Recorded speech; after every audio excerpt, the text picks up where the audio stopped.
Centralized exchanges are still criminals' favorite crypto money laundering tool.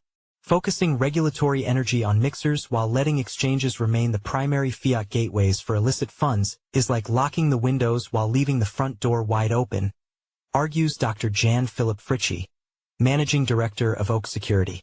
This summer, Roman Storm, the co-founder of infamous crypto mixer Tornado Cash, was convicted in New York federal court of conspiring to operate an unlicensed money-transmitting business. Prosecutors celebrated Storm's conviction as a major victory in the fight against crypto money laundering. But the reality is more complicated. For years, regulators have treated mixers like Tornado Cash as the ultimate money laundering threat. Anonymous, opaque, and seemingly tailor-made for criminals, it's easy to believe these tools are driving the majority of crypto money laundering. But the numbers tell a different story. The most popular crypto money laundering engines aren't cash mixers. They're centralized exchanges. Big, brand-name trading platforms that are licensed, regulated, and openly connected to the global banking system.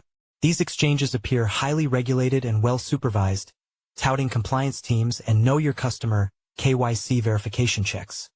However, in practice, they allow criminal activity to fester, functioning as the primary on- and off-ramps for dirty crypto. To truly combat crypto money laundering, regulators need to focus their efforts on bolstering KYC requirements and policing the centralized exchanges where most money laundering takes place.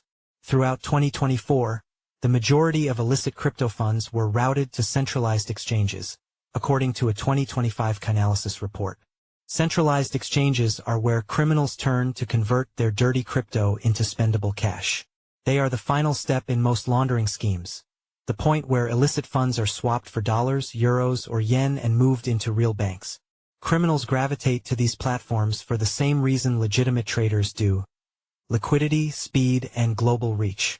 A mixer like Tornado Cash can obfuscate funds on-chain, but it can't turn them into cash and move them into a bank account. Only an exchange with deep liquidity and fiat connections can do that. Often, centralized exchanges rely on compliance programs that are under-resourced, poorly enforced, or undermined by permissive jurisdictional rules, allowing illicit transactions to slip through the cracks. High-profile enforcement cases have exposed just how systemic this problem is. The U.S. Justice Department's 2023 settlement with Binance revealed that the prominent exchange had processed transactions tied to ransomware, darknet markets, and sanctioned entities. The exchange has since boosted compliance efforts, spending $213 million on the division in 2023. BitMEX was similarly sentenced to a $100 million fine after it pleaded guilty to Bank Secrecy Act violations. BitMEX's founders and former executives Arthur Hayes, Ben Dello, and Samuel Reed pleaded guilty to related charges and were later pardoned by U.S. President Donald Trump. Focusing regulatory energy on mixers while letting exchanges remain the primary fiat gateways for illicit funds is like locking the windows while leaving the front door wide open. Know your customer, KYC rules are the cornerstone of crypto compliance. On paper, they promise to keep bad actors out by verifying identities, screening transactions, and flagging suspicious activity. In reality, they're often a box-ticking exercise, a thin veneer of diligence that gives regulators the illusion of security while sophisticated criminals find ways around it. Weak KYC processes are one problem. Some exchanges accept low-quality identity documents or rely on automated systems that can be tricked with deepfakes or stolen data. Others outsource their compliance entirely, turning it into a contractual checkbox rather than an active safeguard. Even when the process works, it can't stop determined launderers from using mules, straw accounts, or shell companies to pass initial checks. But the bigger flaw is structural. KYC is designed to vet individual accounts, not to detect laundering patterns at scale. A sanctioned entity might never open an account in its own name. Instead, it will spread transactions across dozens of intermediaries, routing funds through layers of seemingly legitimate accounts until they land at an exchange that converts them into fiat. By the time the funds hit the compliance team's radar, they've often passed through so many hands that the paper trail feels clean. This is why enforcement actions against major exchanges keep revealing the same uncomfortable truth. Compliance isn't failing because the rules don't exist. It's failing because the systems enforcing them are reactive, under-resourced, and easy to game.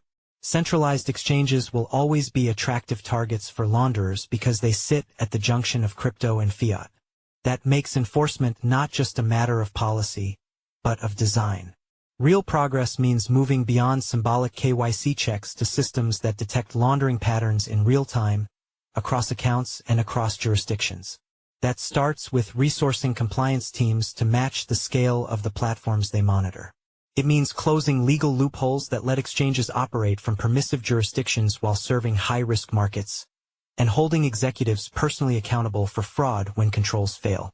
Regulators must demand and verify that exchanges share actionable intelligence with each other and with law enforcement, so criminals can't simply hop from one platform to another undetected. This is much harder than targeting cash mixers. None of this will be easy, but it's the only way to tackle laundering where it actually happens. Until exchanges are hardened at the structural level, enforcement actions will remain reactive, and billions in illicit funds will keep slipping through the gates.